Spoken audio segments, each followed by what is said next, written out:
बिस्मिल्लाहिर्रहमानिर्रहीम अस्सलाम वालेकुम everyone, welcome to my YouTube channel. आज की वीडियो का टॉपिक है themes of a dark brown dog. A dark brown dog जो कि शॉर्ट स्टोरी है और स्टीफन क्रेन ने लिखी है। इसकी जो थीम्स हैं उनको आज हम इस वीडियो के अंदर डिस्कस करेंगे। इस टॉपिक के नोट्स आपको वीडियो के डिस्क्रिप्शन बॉक्स में एक पीडीएफ लिंक की सूरत में मिल जाएंगे। तो अब थीम्स क्या होती हैं? थीम्स जो हैं वो सेंट्रल प्रिंसिपल्स होती हैं, सेंट्रल आइडिया होती है, सेंट्रल कॉन्सेप्ट होती हैं किसी भी लिटरेरी पीस ऑफ वर्क के अंदर। किसी भी लिटरेरी पीस ऑफ वर्क यानी कि नॉवल हो गया, ड्रामा हो गया, शॉर्ट स्टोरी होगी, पोएम होगी, उसके अंदर जो एक सेंट्रल मैसेज होता है उसको हम कहते हैं थीम्स। तो डार्क ब्राउन डॉग के अंदर भी जो शॉर्ट स्टोरी है इसके अंदर भी बहुत सी थीम्स हैं जिनको हम वन बाय वन डिस्कस करेंगे। सबसे पहले है सब्जुगेशन। सब्जुगेशन क्या होती है?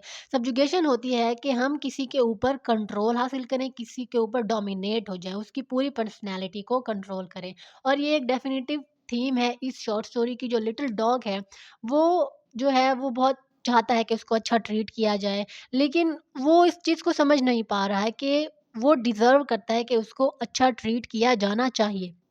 वो चाहता भी है कि उसको अच्छा ट्रीट किया जाए।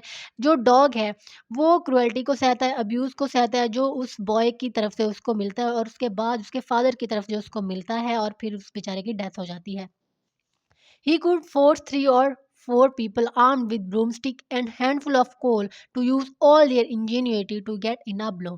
अब यहाँ पे जो है, जो एक सप्रेशन है और जो एक क्रुएलिटी है उस डॉग के साथ होती है इस शॉर्ट स्टोरी के अंदर, उसको रिप्रेजेंट किया जा रहा है। जो डॉग है वो अपने आप को अलाउ करता है कि उसको कनकर किया जाए और उसको कंट्रोल किया जाए। जो डॉग है वो उस सब्जुगेशन में के लिए अपने आप को सबमिट कर देता है। वो भी अब कुछ नहीं कर पा रहा कि उसके साथ जो लड़का है वो अच्छा सलूक नहीं कर रहा और जो उसका फ़ादर है वो भी अच्छा सलूक नहीं कर रहा। लेकिन जो डॉग है अब उसने उस अब्यूज़ को एक्सेप्ट कर लिया है, अपने आप को सबमिट कर दिया है उस अब्यूज़ की तरफ। जो डॉग है वो कंटिन्यू अपनी अटेंशन चाह रहा होता है उस लड़के की, और लेकिन ये प्रे भी कर रहा होता है कि जो लड़का है उसके बिहेवियर में इम्प्रूवमेंट आ जाए, थोड़ा-सा चेंज आ जाए, लेकिन नहीं होता।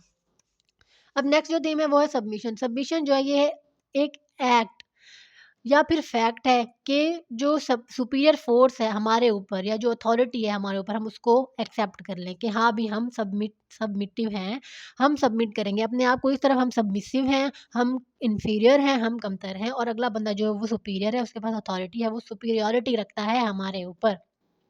और ये भी एक पावरफुल थीम है शॉर्ट स्टोरी की। जो डॉग है वो इस अब्यूज़ की तरफ अपने आप को सबमिट कर देता है और उसको ईज़ी लगता है कि वो स्लेव की तरह ज़िंदगी गुज़ारे और फाइट बैक ना करे, वापसी ना लड़े अपने मास्टर से, उस लड़के से। सबमिशन जो है वो उस डॉग के लिए एक रास्ता है कि वो उस सिचुएशन के साथ इस सिचुएशन को टैकल कर रहा है।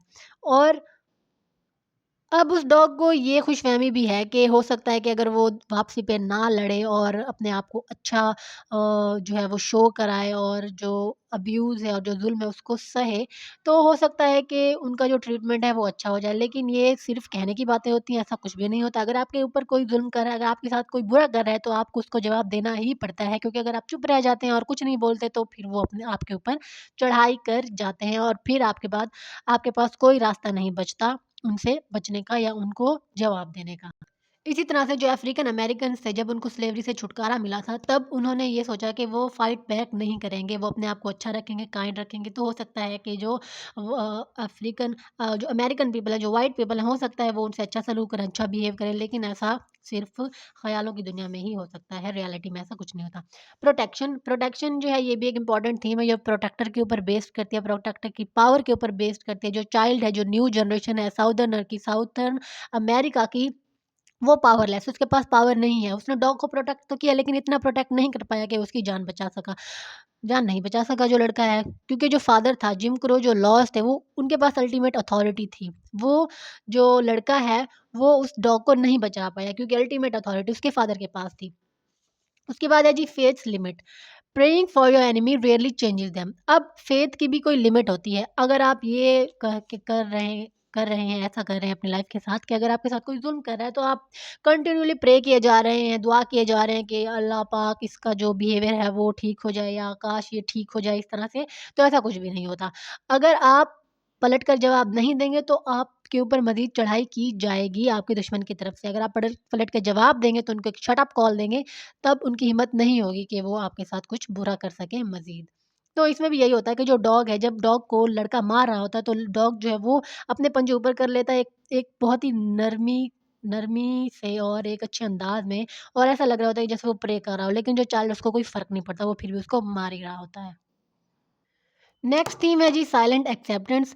हालाँकि जो फैमिली है वो बहुत से ऑब्जेक्ट्स फेंकती है उस डॉग के ऊपर, जो कि जिससे डॉग जो है वो बहुत ज़ख्मी भी हो जाता है। लेकिन जो नेबर्स हैं वो इस अब्यूज़ को होता हुआ देखकर इसको टॉलरेट कर रहे हैं, और डॉग के मामले में, या डॉग की जो एक सेल्फ एस्टीम है, या डॉग की प्रोटेक्शन के लिए कुछ भी नहीं बोल रहे।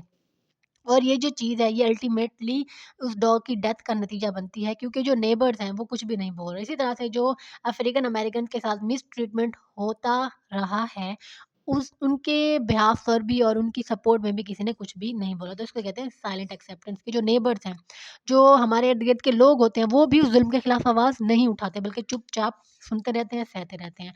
इनोसेंस एंड क्रुएल्टी जो स्टोरी है ये कंट्रास्ट को एक्सप्लोर करती है between innocent nature of the dog and cruel treatment it receives from its owner and the family. अब इनोसेंस एंड क्रुएल्टी में ये है कि जो डॉग है वो बेचारा इनोसेंट है, ठीक है? वो एक जानवर है, उसको कुछ भी नहीं पता कि उसने क्या करना है। लेकिन जो लड़का है, अब उसको तो समझ है ना कि उसको डॉग के साथ अच्छा बिहेव करना चाहिए, और जो फैमिली है उसको भी तो समझ है ना कि अच्छा उसके साथ, डॉग के साथ बिहेव करना चाहिए, क्योंकि वो एक जानवर है, बेज़ुबान जानवर है। लेकिन नहीं, जो चाइल्ड है और जो फैमिली है वो क्रुएल्टी दिखाते हैं अपनी उस बेचारे डॉग की इनोसेंस के नतीजे में, उन्हें इनोसेंस के बदले में। जो उसकी कैपेसिटी होती है डॉग की, वो नहीं होती इतनी कि वो क्रूरलिटी को जो है वो बेयर कर सके। उसके बाद है जी पावर डायनामिक्स। जो स्टोरी है वो पावर डायनामिक्स को एक्सप्लोर करती है डिफरेंट कैरेक्टर्स के दरमियान। ये हाइलाइट करती है कि जो अब्यूसिव पावर डायनामिक्स हैं लड़के के दरमियान और उस डॉग के दरमियान। इस डॉग और लड़के के दरमियान जो है सुपीरियॉरिटी किसको है, वो लड़के को हासिल है, और जो डॉग है वो इन्फीरियर। तो पावर डायनामिक्स जो है यहाँ पे शो करते हैं कि डॉग और चाइल्ड के दरमियान, डॉग और चाइल्ड में से जो पावर और अथॉरिटी है वो चाइल्ड के पास है। उसके बाद है रिडेम्पशन एंड फॉरगिवनेस। जो स्टोरी है ये प्रेज़ेंट करते हैं उन अपॉर्च्युनिटीज़ को जो कि रिडेम्पशन और फॉरगिवनेस को डिस्क्राइब करती हैं। हालाँकि जो लड़के का जो मिसट्रीटमेंट है, उसके बदले में जो डॉग है वो कंपैशन और एक मोहब्बत रिप्रेज़ेंट करता है, और जो लड़का है बाद में वो भी डॉग को प्रोटेक्ट करता है, कंपैशन दिखाता है और डॉग की केयर करता है, और ये सजेस्ट कर रहा है कि रिडेम्पशन और फॉरगिवनेस की पॉसिबिलिटी अभी भी मौजूद है, इवन दो कि आप मुश्किल सर्कमस्टेंसेस में भी हों। Loss and grief. जो स्टोरी है ये लॉस एंड ग्रीफ की थीम्स को एक्सप्लोर करती है। जैसे बॉय है वो एक्सपीरियंस करता है लॉस को उसके बिलव्ड चाइल्ड की, क्योंकि जो डॉग है वो मर जाता है, तो अब जो लॉस है डॉग का वो एक्सपीरियंस कर रहा है वो चाइल्ड, और उसको ग्रीफ भी हो रहा है बहुत ज़्यादा, वो बेचारा इमोशनल भी हो रहा है, और ये चीज़ जो है ये लॉस एंड ग्रीफ को रिप्रेजेंट करती है।